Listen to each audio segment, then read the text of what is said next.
They say the Callahan Mansion was never truly empty, just abandoned. It sits at the edge of town, half swallowed by the woods, its windows shattered, its roof caved in. Every kid who's grown up in Hollow Creek knows the same rule. Don't go near it after sundown. But rules never stop teenagers. 3 of them, Jonah, Claire, and Mark, decided to go in one October night. They brought flashlights, a cheap camera, and the kind of confidence only people who don't believe in ghosts can have. The front door was already open.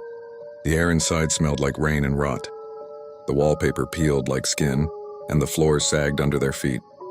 Creepy, Claire whispered, shining her light on the grand staircase.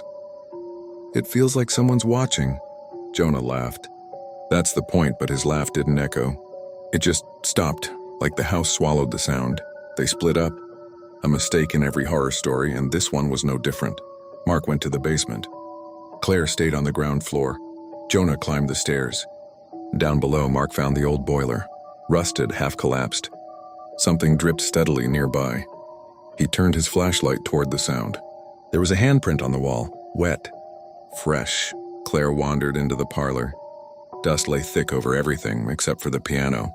Its lid was open, the keys gleaming faintly under her light. She reached out, curious, and one key pressed down on its own. A single cold note filled the room. Then another, and another. Soon the piano was playing by itself. Slow, broken notes that didn't make a song, just noise. Winding upstairs, Jonah stopped at the end of the hall. Every door was closed except one in the master bedroom. He stepped inside. The walls were scorched black, the air colder than the rest of the house. On the floor lay a mirror, cracked but intact enough to reflect him. He leaned closer, but the reflection didn't move. It just smiled. He screamed. Claire and Mark came running, flashlights darting wildly through the halls. When they reached the top of the stairs, Jonah was gone. Only the mirror remained, lying face up on the floor, and in it there were 3 reflections. They ran. They didn't stop until they were outside, breathless, under the trees. When they turned to look back, someone was standing in the upstairs window. Jonah, pale and still, watching.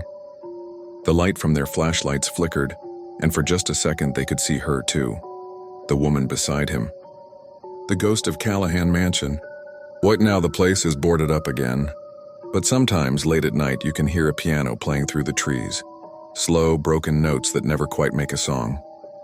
And if you dare to look through the window, you'll see 3 faces in the glass, smiling.